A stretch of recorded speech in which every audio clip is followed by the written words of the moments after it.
So it only took one day of previews for me to see a brand new commander that I want to build around. And usually it takes quite a bit for me to actually take interest in certain commanders. Well, this one kind of reminds me of the old Nekusar deck I used to have, which was one of the first ones I used to run. Yes, I like Death by 1,000 Cuts, but this one's not quite as much of a lightning rod compared to him. Well, that is Winter Misanthropic Guide, a standoffish and perfidious dweller within the walls of Duskmourn. So let's take a look at what he can do in terms of giving cards as well as taking cards away from our opponents. In case you missed it, Winter Misanthropic Guide for 1, a black, a red, and a green is a human warlock with Ward 2. At the beginning of your upkeep, each player draws 2 cards and has a delirium of as long as there are 4 more card types among cards in your graveyard. Each opponent's max hand size is equal to 7 minus the number of those card types in your graveyard. And it's a 3/4. So in most cases, you do not want to feed extra cards to your opponents because that will just fuel their game plans. But the key difference with Winter versus most other cards that let everyone draw more cards is that you will get first crack at the extra cards since they are not drawn on each upkeep, just your own upkeep. So if they want those extra cards, they have to let you get them before they can blow up Winter. But the extra cards are only part of the story with this creature. We also need to get to that delirium trigger, so that's the way we can cut our opponent's hand sizes down. And it doesn't just cut them down by 4, which is the requirement for the delirium, but for each card type in the graveyard, of which there are 9 that you can have in the game. And those are creature, enchantment, artifact, instant, sorcery, kindred, formerly tribal, battle, planeswalker, and land. So if you have 7 of these card types in your graveyard, your opponent's hand sizes are 0, and they cannot hold on to any kind of responses. They cannot plan ahead. Sure, you give them a couple extra cards each turn cycle, but they have to burn them immediately or they will be gone.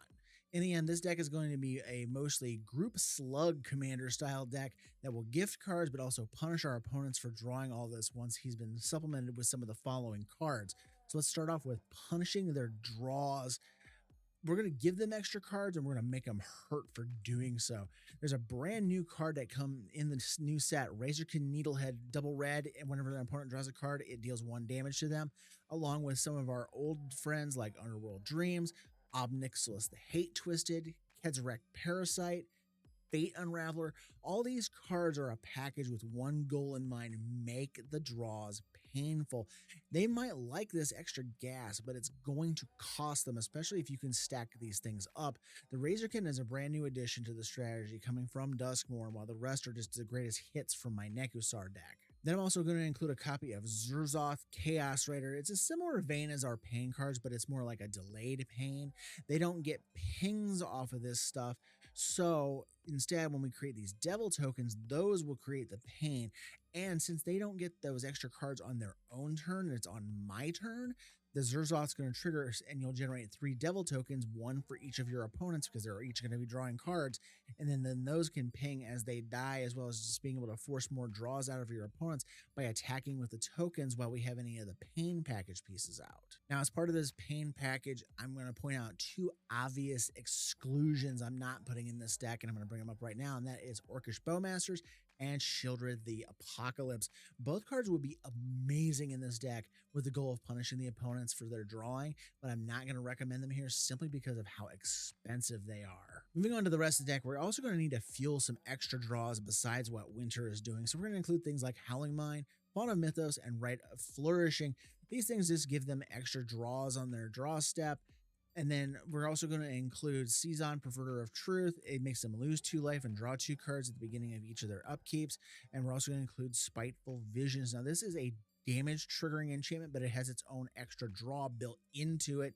Just remember, with this one, it hits you as well. Now, since most of these cards actually are damage and not loss of life, we're going to include some damage increasing spells in here, such as Artist Talent, which was in the Bloomborough set. At level 1, it gives us an ability to filter cards into our graveyard as we cast our non-creature spells to work on our delirium stuff. We have level 2 to cheapen up the big spells, and then level 3, the big one here, is to give +2 to each damage. So anytime that one of these damage draw triggers goes off, it's going to be +2, and that can add up really fast, and our opponents are going to need to answer or they're going to explode really fast. And the best part is it's not restricted to only red sources, which most cards like this only boost red sources. And then there's a brand new card that was revealed today on Twitter. I haven't even seen it yet on the Scryfall catalog, and that is the Roller Crusher Ride for X2 and a red. It's a legendary enchantment with Delirium, and it says if you have Delirium, non-combat damage you control is doubled, and when this enters, it deals X damage to each of up to X target creatures. So for once, I'm glad I got delayed in putting this video together this week so it can have this great inclusion for the deck. This card is actually very, very good for two reasons. One, it's removal, and it can be as big or little as you need it to be with that X. But two, since we're trying to get to Delirium anyhow, this should be doubling our damage for us no problem, which is great since most of that card draw stuff, like I mentioned, is damage and not loss of life. So when Obnixil's the Hate Twisted or the Fate Unravel or anything like that, it's going to be 2 damage per card. And the icing here is that this is much easier to cast than something like Fiery Emancipation or City and Fire in a 3-color deck. We're also going to include some protection to keep Winter alive. Now, I know he has his own ward built in, but we're going to need some things like Mithril Coat, Darksteel Plate, and Swiftfoot Boots to kind of protect him and keep him alive because the deck kind of works best with him out. We're also going to include a card to protect our Delirium, which is Ground Seal, because it forces our opponents to have a non-targeted way to remove cards from our graveyard. I did a little mock-up of this deck, and I realized that far too often I'd have the Delirium ripped away by like a Scavenging Ooze or that new Raccoon that's like a Scooze, and it really messed with me. So with the seal down, they're going to need an Exile All Graveyards effect or a Bajuka Bog to target me and not the cards in the graveyard to get rid of them. The next up is a couple cards for reanimating and getting things back out of our graveyard. Now, we are running the Ground Seal, which does mess with the targeting type of reanimation. So it needs to be a non-targeted type, and that's where Six and Conduit of Worlds are going to come in. With them, we can recast permanents from our graveyard without having to target anything. Now, while our main way of winning with the deck is slowly chipping away at their life totals with pain cards, we're also going to want to shred their hand size with Winter's Delirium trigger to slow them down and let these little slow trickles of damage finish them off. So to help with that goal, we're going to do several self-mill cards to amp up the card types in the graveyard, many of which are repeatable triggers or activations, such as Mesmeric Orb, Mindwrack Harpy, Nyx Weaver, Tato Farmer, Wreck and Rebuild, and Buried Alive. The orb triggers every time you untap something, milling you in. Mindwrack Harpy gives you a good burst of mill. Nyx Weaver gives you a mill every upkeep. Tato Farmer helps you mill, and then you get some lands out of your graveyard. Wreck and Rebuild helps us do some things. Buried Alive helps us bury some creatures in the yard. So, and if you target something that's got 2 types on it, like Artifact Creature or whatever, you get 2 things for your Delirium. So any way you cut it, these are great cards to get to that Delirium activation. Now, one thing about Delirium that some of you may not know is that it's not 4 different cards with the different types that you need. You just need 4 card types among those cards in your graveyard. So anything with double typing like Artifact Creature or Enchantment Creature, it counts for 2. That means that if any of the following cards get milled, discarded, or destroyed, it counts for half of what's needed to get to the Delirium. And we've had a couple in the self-mill part above mentioned just a little bit ago because they're enchantment creatures, but the rest here is going to make this deck tick. Gravebreaker Lamia is a card I've been wanting to find a home for, and here it can really shine because not only is it double typed when it can go into the graveyard for us, but it can also bury a card for us to add to our type counts to make Winter's Delirium even better. Burnished Heart is a double type creature as an artifact creature that self-sacrifices itself to get into the grave.